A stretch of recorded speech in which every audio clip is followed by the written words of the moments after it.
স্বাধীনতাৰ পিছত যিবিলাক কাম সম্ভৱ হোৱা নাছিল আৰু অসমত মোৰ আগত কেইবাজনো ব্যক্তিয়ে মুখ্যমন্ত্ৰীৰ আসন গ্ৰহণ কৰিছিলে সেই সময় আৰু আজিৰ মাজত কিছুমান কাম অসমত এনেকুৱা হৈ আছে যিবিলাক কামে আমাৰ চিন্তাৰ পৰিধিবিলাক নতুনকৈ ৰিডিফাইন কৰিছে যেনেকৈ মই আগতে কৈছো যে আজি যেতিয়া 2018 চনত SDG গোলক অসমক এসপাইৰেন্ট দেখুৱালে তাৰ মানে it is a achievement of hmm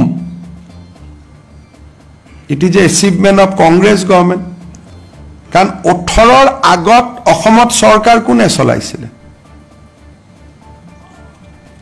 maximum সময় কংগ্ৰেছ 2018ৰ ৰিপৰ্টটোৱে কি বুজাইছিলে যে কংগ্ৰেছৰ দিনৰ দেশৰ পৰিবেশ বুজাইছিলে কাৰণ সোণোৱাল ডাঙৰীয়াটো মাত্ৰ 2 বছৰ হৈছিল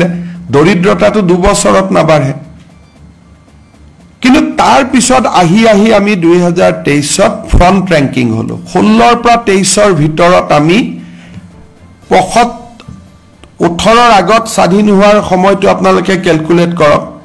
60-62 বছৰৰ অভিশাপৰ পৰা আমি অসমক মুক্ত কৰিলো চৰাইদেউ ঐতিহ্য ক্ষেত্ৰ হ'ব লাগে সকলো মুখ্যমন্ত্ৰীয়ে কৈ আছিল কিন্তু আজি মই ক'ব পাৰো যে আমাৰ কাৰ্যকালত ই বাস্তৱায়িত হ'ব গৈ আছে অকল মোদী ডাঙৰীয়াৰ প্ৰচেষ্টাৰ কাৰণে যে তেওঁ ইণ্ডিয়াৰ পৰা ই সিঙ্গল নমিনেশন কৰিলে সাৰনাথক গুচাই থৈ তেওঁ চৰাইদেউক আগুৱাই দিলে There was 2 proposals, Sarnath and Saraidew. Teo Sarnathok pisot thoi Saraideuk nominate kori dile. India ebar UNESCO অধ্যক্ষ Gajen Singh Shekhawat will preside